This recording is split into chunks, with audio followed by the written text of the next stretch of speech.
미가서 제7장 마지막 18절부터 20절까지입니다. 미가서 제7장 18절부터 20절까지 우리 한 목소리로 같이 합독하도록 합니다. 시작. 주와 같은 신이 어디 있으리까? 주께서는 죄악과 그 기업의 남은 자의 허물을 사유하시며 인애를 기뻐하심으로 진노를 오래 품지 아니하시나이다. 다시 우리를 불쌍히 여기셔서 우리의 죄악을 발로 밟으시고 우리의 모든 죄를 깊은 바다에 던지시리이다. 주께서 옛적에 우리 조상들에게 맹세하신 대로 야곱에게 성실을 베푸시며 아브라함에게 인애를 더하시리이다. 아멘. 우리 말씀 받기 전에 한번 기도하겠습니다. 살아계셔서 역사하시는 하나님 아버지, 주의 자비하심이 우리를 죽음 같은 잠에 던져놓지 아니하시고 흔들어 깨워 이 아침에 주의 말씀 앞에 서게 하십니다. 감사합니다. 말씀 받게 하시고 오늘도 주님을 기쁘시게 하는 귀한 삶을 살아가게 하여 주시옵소서. 감사드리며 예수님의 이름으로 기도하옵나이다. 아멘. 우리는 소선지서를 대할 때마다 마치 적절한 예인지는 모르겠지만 사우나에 가서 냉탕과 온탕을 왔다 갔다 하는 것 같이 정신이 없습니다. 하나님의 심판의 엄미하심을 외치는 선지자들의 그 외침을 들을 때는 오싹한데요, 저기에서 남을 자가 누구이겠으며 나 같은 것은 견딜 수가 있을까 하는 두려움이 있습니다. 그럼에도 불구하고 하나님께서 멈추지 아니하시는 마지막 신라 같은 불빛으로 포기하지 않고 우리를 붙들어 주시고 살리시고 세우시는 은혜의 말씀이 이 소선지서에는 가득 차 있습니다. 오늘까지 우리가 며칠 묵상한 이 미가서도 마찬가지입니다. 남북 이스라엘 모든 족속들을 향하여서 하나님의 어미하신 심판, 특별히 지도층의 우상들의 빼앗긴 마음들과 또 백성들의 일반화되어진 범죄 앞에서도 부끄러워하지 아니하는, 이웃들을 돌아보지 아니하는 그러한 범죄를 볼 때에 과연 하나님의 백성인가? 과연 이렇게 살아서 하나님을 찬양, 하나님 앞에 제사 드릴 수 있을까? 하는 그러한 두려운 마음에 심판을 계속 말씀하고 있습니다. 오늘 마지막 미가서 7장을 묵상하면서도 여전히 그 두려움은 끊이지 않았습니다. 그런데 마지막 18절부터 20절까지의 말씀을 통하여서 눈물이 이 목이 메일 만큼 하나님의 은혜가, 감격스러울 만큼 하나님의 그 사랑하심과 긍휼하심이 오늘도 우리를 세우시는구나. 오늘도 우리의 입술을 벌려서 찬송하게 하시는구나. 오늘도 뻔뻔하게 하나님 앞에 나아가 기도하게 하시는구나. 그리고 일어나 성도로 살게 하시는구나. 이 감사와 감격이 있었습니다. 오늘 우리 18절 말씀에 시작할 때에 주와 같은 신이 어디 있으리까 하는 그러한 문장으로 시작하지만 없다는 말이에요.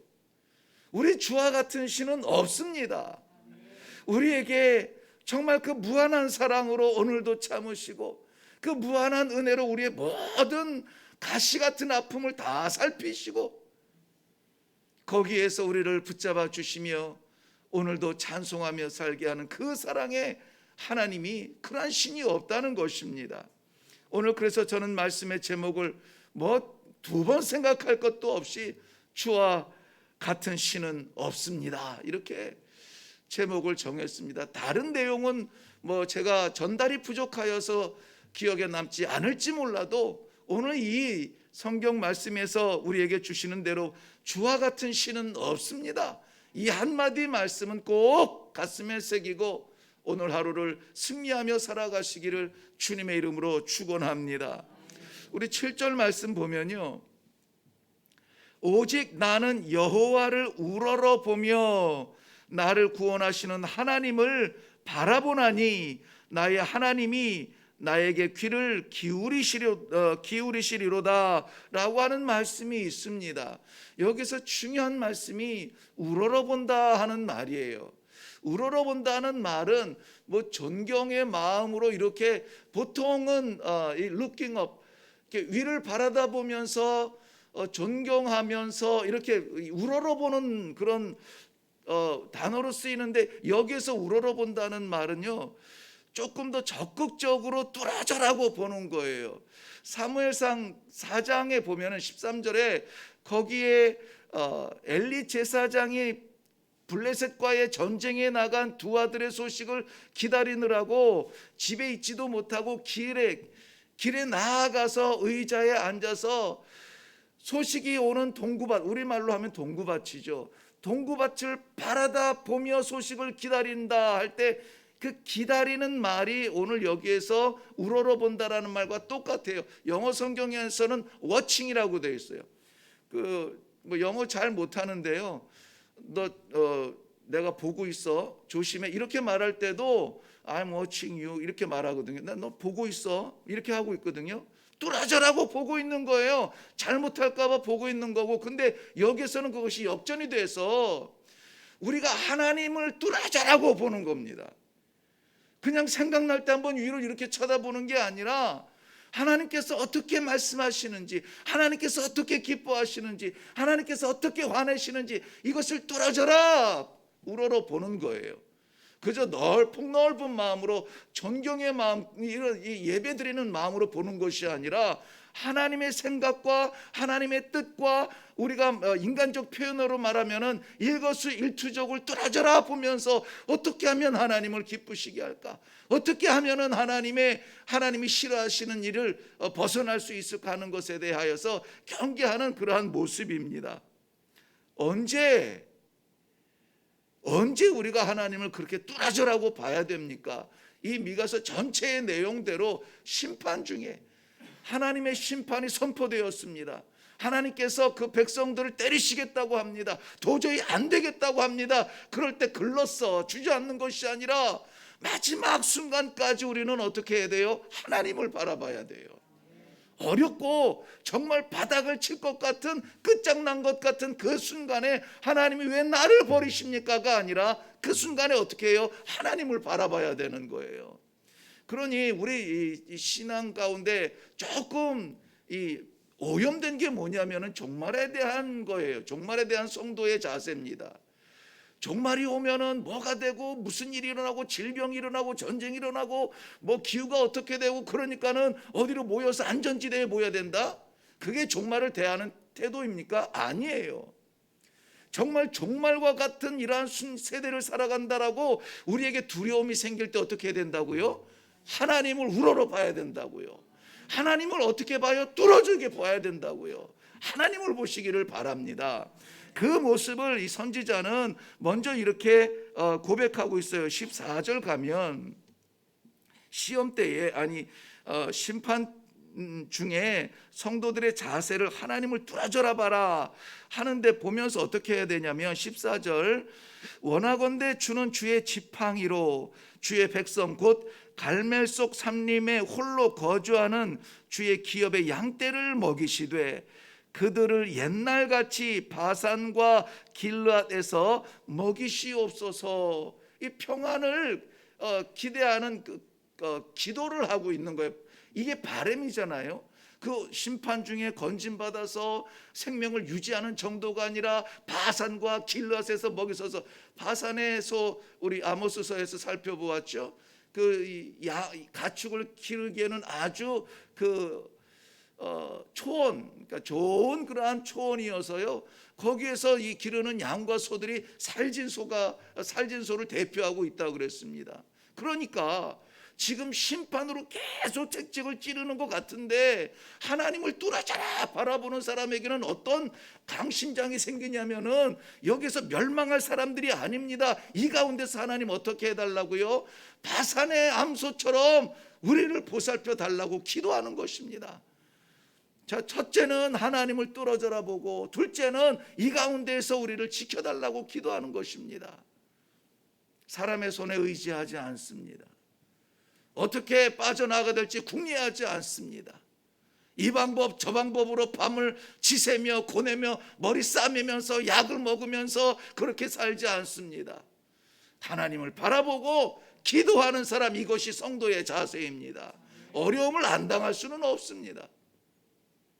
뭐 어르신들 많은 자리에서 대단히 죄송합니다마는, 저도 마지막 죽음의 문턱에서 이제 하나님께서 부르실까, 이 마지막 고비를 꼴딱꼴딱 넘어가는 그 순간까지 경험도 여러 번 해봤습니다.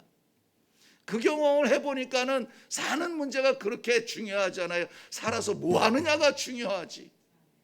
이렇게 살다가 하나님 앞에 만났을 때에 하나님 앞에 어떻게 설 것인가가 중요하지. 그런데 보면은 그렇게 하나님 앞에 가지고 가지 않을 것 가지고 우리가 너무 힘들게 살지 않나 하는 것을 보면서 주객이 전도된 것을 좀 두려운 마음으로 우리가 반성해야 된다라는 생각이 들어요. 오늘 그 해법을 말씀하고 있는 겁니다.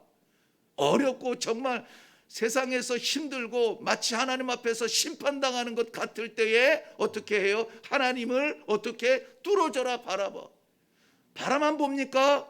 하나님 지금 세상이 이렇습니다. 하나님 내 형편이 이렇습니다. 하나님 아무도 내게 없습니다. 오직 하나님만 바라보는데 바산의 암소처럼 길랏에서 나를 먹여 주옵소서. 하나님의 언약을 붙들고 기도할 수 있는 이 강심장, 아무나 할 수 있는 거 아닙니다. 성도가 할 수 있는 겁니다. 선지자는 오늘 마지막 이 미가서를 끝내면서 믿음의 찬송을 부르고 있어요.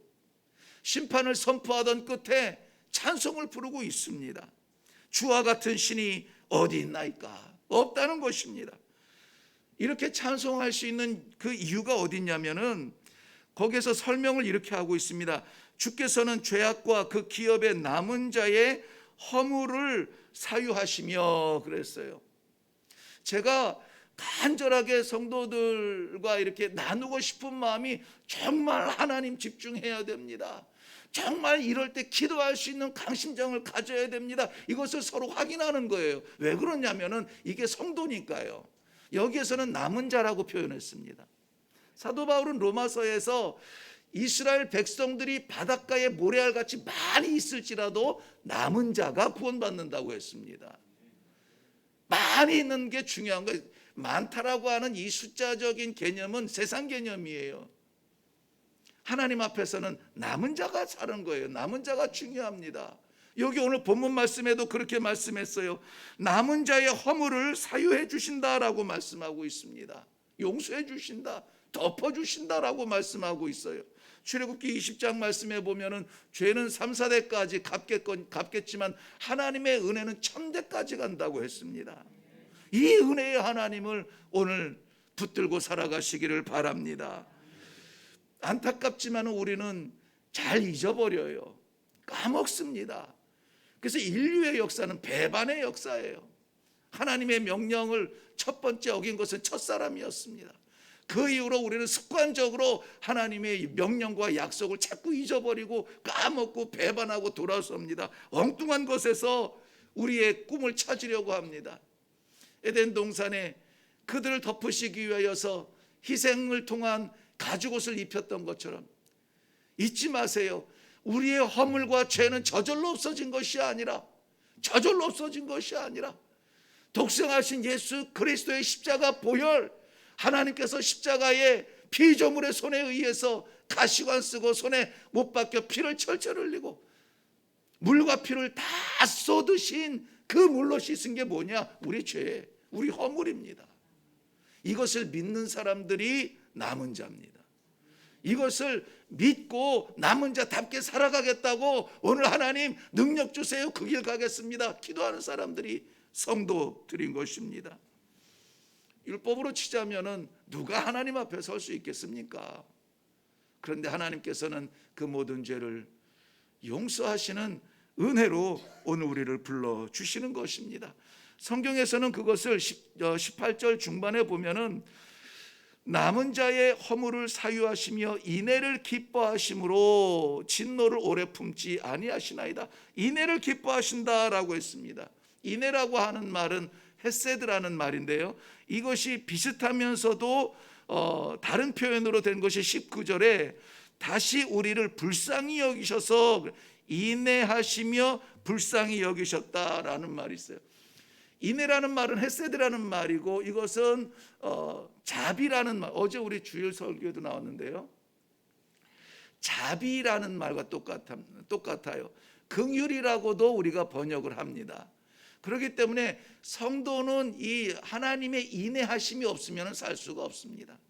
우리의 의가 하나님 앞에 설 수가 없어요. 그러므로 하나님께서 이 사랑의 마음, 긍휼의 마음, 자비의 마음으로 우리를 둘러보실 때에 우리의 죄가 용서받고, 어쩔 수 없이 마음은 원하지만 육신이 맞나요? 맞나요? 예. 육신의 길을 따라가는 우리의 모순된 이러한 신앙의 삶의 모습을 보면서 정말 하나님의 인애, 하나님의 긍휼이 필요하다고 매달리는 그 모습을 볼 때에 하나님은 불쌍히 여겨주신다는 거예요. 불쌍히 여겨주신다. 내가 이렇습니다, 자랑할 것이 없습니다, 하나님 앞에 겸손하게 나아갈 때 불쌍히 여겨준다는 말은 루하마라는 말인데요,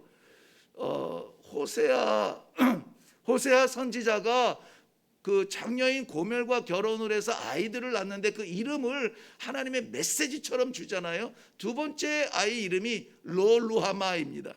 루하마는 불쌍히 여긴다예요. 긍휼히 여긴다인데 앞에 부정관사 로가 붙어버리면 불쌍히 여기지 않는다.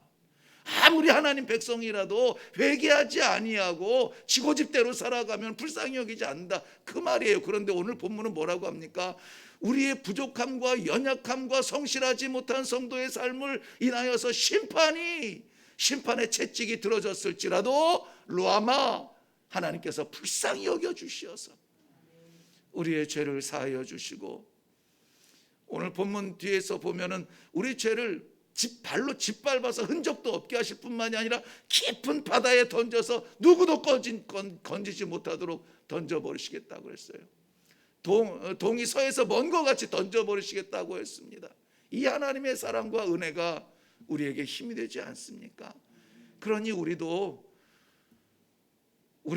덮어주고, 우리도 사랑하고, 우리도 좀 하나님의 이 긍휼을 하심, 불쌍히 여기심을 받아서 흉내라도 좀 내면은 오늘 어떨까? 우리 삶이 변하지 않을까? 원수처럼 마음에 분을 품고 있다가 그것 가지고 하나님 앞에 서지 말고 내려놓고, 우리를 심판 가운데서도 남겨놓으시고 건져주신 우리 하나님의 은혜를 오늘 우리가 묵상하면서 감사하면서 찬송하면서 찬송에 걸맞는 성도의 삶을 살아갈 수 있기를 주님의 이름으로 축원합니다. 기도하겠습니다. 살아계신 아버지, 하나님 같으신 분 없습니다. 세상에 없습니다.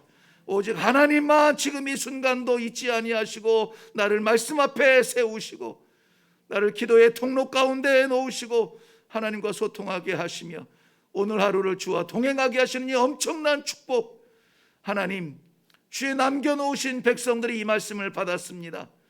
세상 모든 인류가 어느 길로 가든지 남은 자들이 하나님 말씀 따라서 살아가는 복된 하루가 되게 하여 주시옵소서. 감사드리며 예수님의 이름으로 기도하옵나이다. 아멘. 7장에 길지 않은 미가서지만은 결론을 내려야 되기 때문에 이것저것 많은 이야기를 나눴네요. 그러나 하나님께서 말씀을 받던 중에 성도님들의 마음에 주신 말씀이 있거든 그 말씀을 제목하여서 기도하시기를 바랍니다. 어려운 중에 나는 누구를 바라보았나? 어려운 중에 나는 해결책을 어디서 찾으려고 했었나? 내 마음과 내 눈과 내 삶이 하나님을 뚫어져라 보고 있는가에 대하여서 우리 이 시간에 다시 한번 묵상하시고 기도하시면서 원하건대 주님, 이 중에서도, 이런 환난 중에서도, 전쟁과 질병과 기후의 곤란한 중에서도 하나님을 뚫어져라 바라보는 그러한 아이 같은 신앙을 허락하여 주시옵소서. 아버지께서 먹여주시는 것 먹고 자라게 하여 주시옵소서. 반드시 오늘 기도의 마지막에 고백할 것은 찬송입니다. 그런 하나님을 찬송하세요. 감사로 찬송하세요. 인내하신 하나님을 찬송하시고 우리를 불쌍히 여겨주시어서 오늘도 말씀 받으며 말씀대로 살아가도록 기회 주신 하나님께 찬송하세요. 이 찬송이 인류의 결말이 되는 것처럼 우리의 결말도 되게 하여 주시옵소서. 우리 다 같이 이 시간에 하나님께서 말씀 가운데 주신 것, 우리 회개할 것은 회개하고 감사할 것은 감사하는 그러한 기도 다 같이 하시고 각자의 기도로 또 나아가시기를 바랍니다. 우리 같이 기도하겠습니다.